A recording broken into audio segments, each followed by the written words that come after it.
You know, reaching 70 isn't the end of the road, it's actually the start of an entirely new chapter.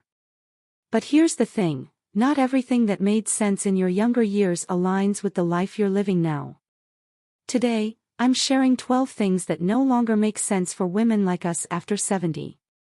Stick around because the last one might just change the way you see yourself completely.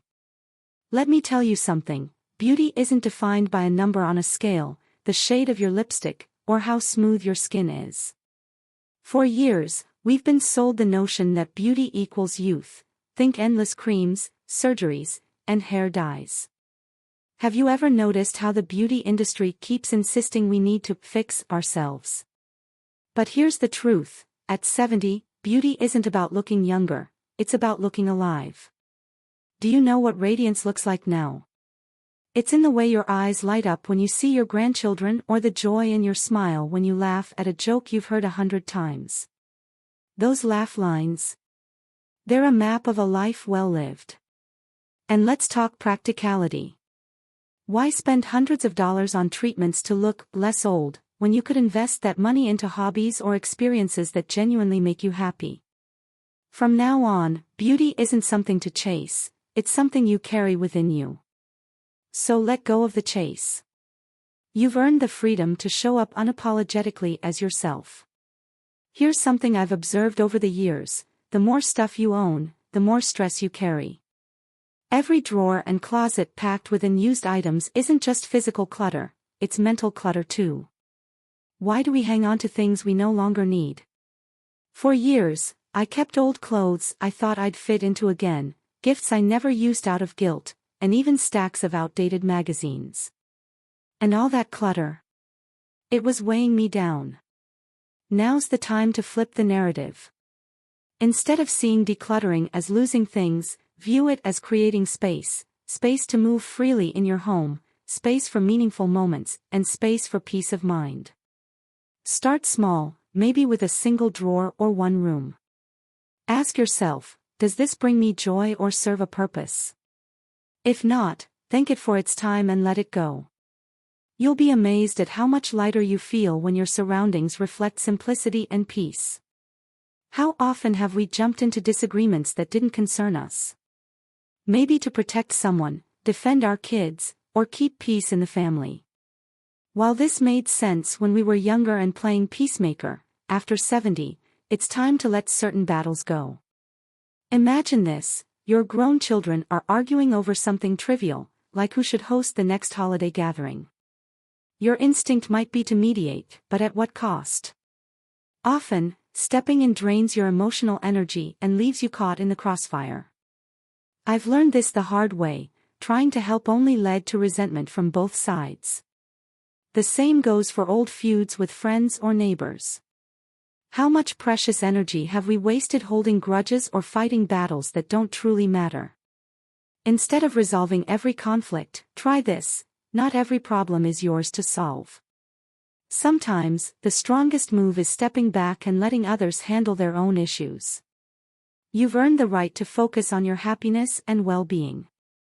There's something I've noticed about women like us, we're natural caretakers.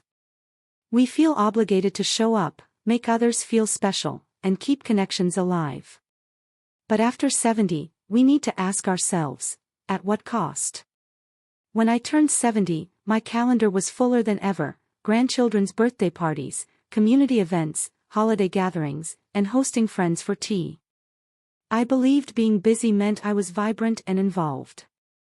But in reality, I was often drained and overwhelmed, barely catching my breath between commitments. What I didn't realize was that saying yes to everyone meant saying no to myself. Over time, I began to resent some of the very things I had agreed to. The turning point came when I missed a quiet Sunday morning, my time for journaling, sipping tea, and reflecting, because I'd committed to a fundraising event I didn't even enjoy. That's when it hit me: my time is no longer infinite, and not every commitment deserves a place on my schedule. Now, I ask myself two questions before agreeing to anything: will this truly bring me joy? And, do I have the energy for it? If the answer is no, I politely decline. And you know what? Most people understand, they've been there too. Now, my calendar reflects joy instead of obligation, and I savor life rather than rush through it. Perfection, oh, how it's chased us throughout our lives. From the days of spotless homes and perfect meals to worrying about our looks, others' opinions, and whether we were enough. But let's get honest, who does perfection really serve? I recall one Thanksgiving years ago.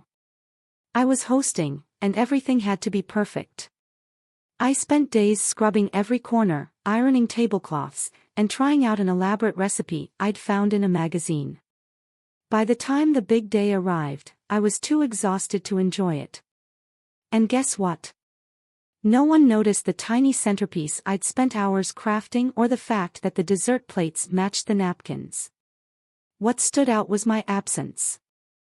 I was so caught up in trying to perfect everything that I ended up missing the laughter at the table, the joy on my grandchildren's faces, and the stories being shared. That day taught me an important lesson: perfection always comes at a cost, and it's rarely worth paying. Now, I've fully embraced imperfection. If my cake happens to sag a bit in the middle, it still tastes just as good. If there's a little dust in my living room when guests arrive, it doesn't stop us from enjoying a great conversation. What truly matters to people isn't your perfect hosting or flawless appearance, it's your presence, warmth, and authenticity. So why not let go of perfection? We've earned the right to be unapologetically real. I'll admit it, taking care of our health can sometimes feel like a job in itself. The doctor visits, dietary adjustments, and exercise routines can seem overwhelming. But here's the truth: there's nothing more inconvenient than losing your health. A wake-up call hit me a few years ago. It began with small issues, a stiff shoulder here, a bit of knee pain there. I dismissed it as just aging and figured it was normal. But ignoring those small issues allowed them to grow into bigger problems. One day, I found myself struggling to climb the stairs without wincing. When I finally went to the doctor, I learned that addressing those issues early could have saved me years of discomfort. And it's not just about injuries or chronic pain, it's also about the small daily habits that add up over time. For years, I reached for prepackaged meals because cooking felt like too much work. They were quick and easy, but over time, I noticed my energy levels dipping, and I started feeling sluggish. When I took a closer look at my diet, I realized that convenience was costing me more than just time, it was taking a toll on my vitality. Now, I take my health seriously. On Sundays, I prepare simple, nutritious meals to avoid being tempted by quick fixes during the week. I make it a habit to stretch every morning, even if it's just for 10 minutes. And yes, I keep up with my doctor's appointments, even for the minor things. These small, consistent changes have given me more energy and mobility than I had in my 60s. There's nothing more empowering than taking control of your health, even as the years go by. I wish someone had told me sooner, not every relationship is meant to last a lifetime.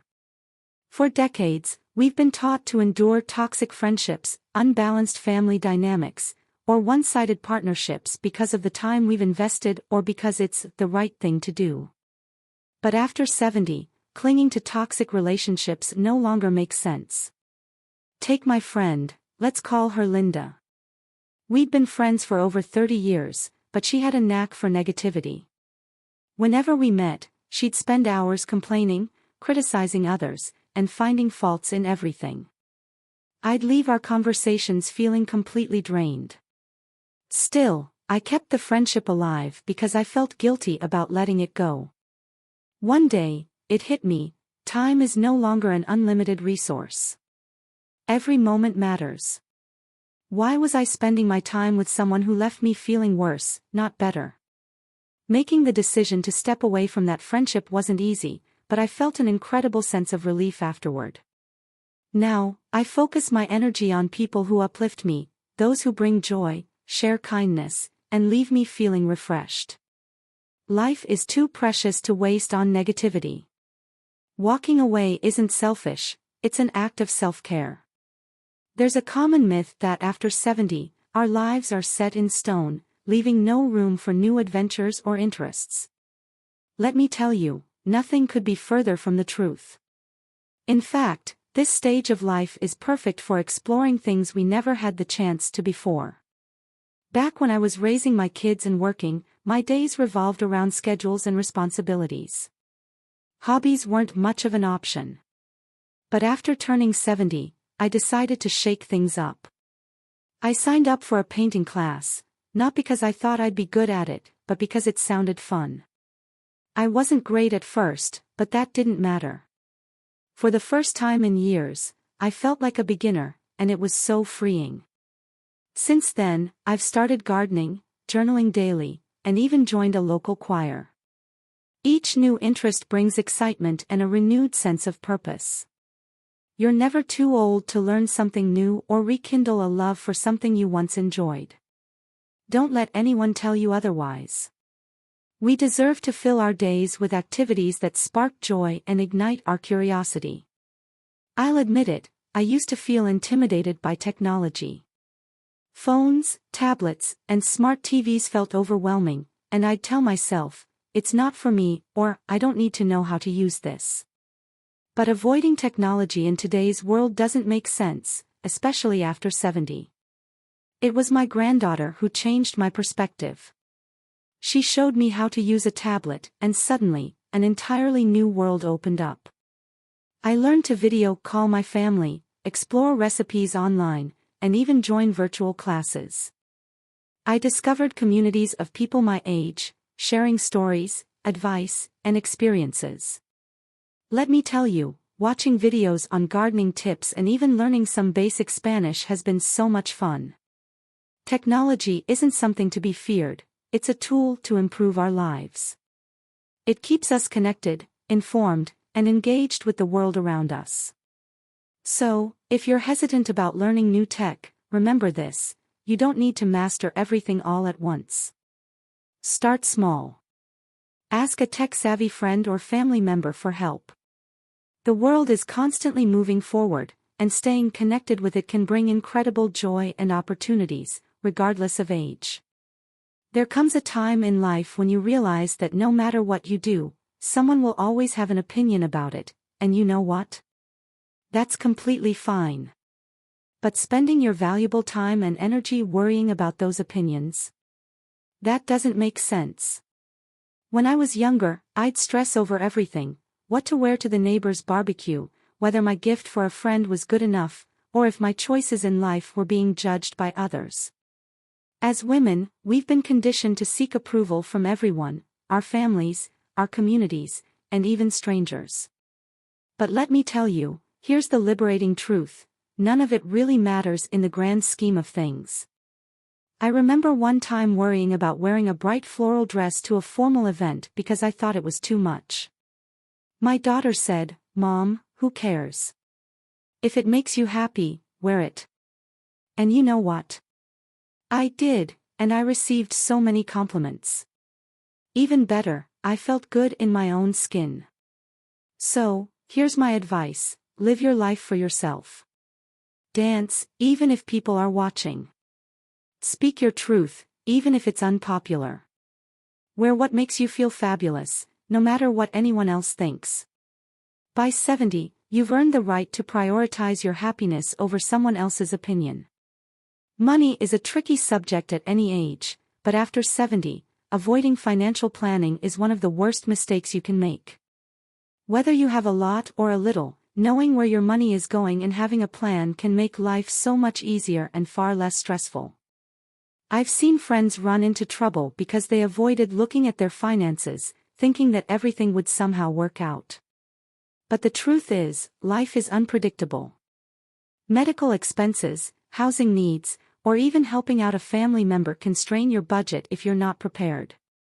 I've also seen others live so frugally, out of fear, that they never enjoyed the money they worked hard to save. For me, the best decision I made was sitting down with a financial advisor.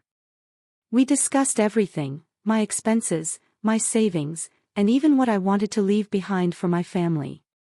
It wasn't as intimidating as I had imagined, And now I have peace of mind knowing I can enjoy life without constantly worrying about running out of money. Whether it's budgeting, planning for long-term care, or even just treating yourself occasionally, having a clear picture of your financial health is empowering. It's never too late to get started. Here's the truth about aging: it's not something to fear, it's something to embrace. Every wrinkle, every gray hair, and every year that passes is proof that you've lived, loved, and experienced life. Yet, so many women allow the fear of aging to hold them back. I know this fear all too well. For years, I worried about looking older. I tried creams, hid my age, and avoided conversations about how many candles were on my birthday cake. But then one day, I looked in the mirror and thought, what am I so afraid of? I realized that every line on my face tells a story: laughter, tears, lessons learned, and love shared. Now, instead of focusing on what aging takes away, I celebrate what it brings: wisdom, perspective, and a deeper appreciation for the little things. I no longer worry about being the oldest one in the room. I focus on being the most present, the one soaking up every moment. Aging isn't about losing who you were, it's about becoming who you were always meant to be. So, let's stop letting fear dictate how we live. Instead, let's embrace this chapter with open arms, curiosity, and a bold sense of adventure. Thank you so much for spending this time with me today. If you found these 12 tips helpful, or if any of them resonated with you, I'd love to hear your thoughts in the comments below. Your feedback means the world to me. Don't forget to give this video a thumbs up, and if you haven't already, hit that subscribe button so you never miss another conversation like this. And one more thing, I'd love for you to join my Savvy Senior newsletter, where I share even more tips, stories, and advice tailored just for women like us. You'll find the link down in the description. Click it, sign up, and let's stay connected. Take care, and remember, life after 70 is a time to thrive, not just survive. Until next time, goodbye for now.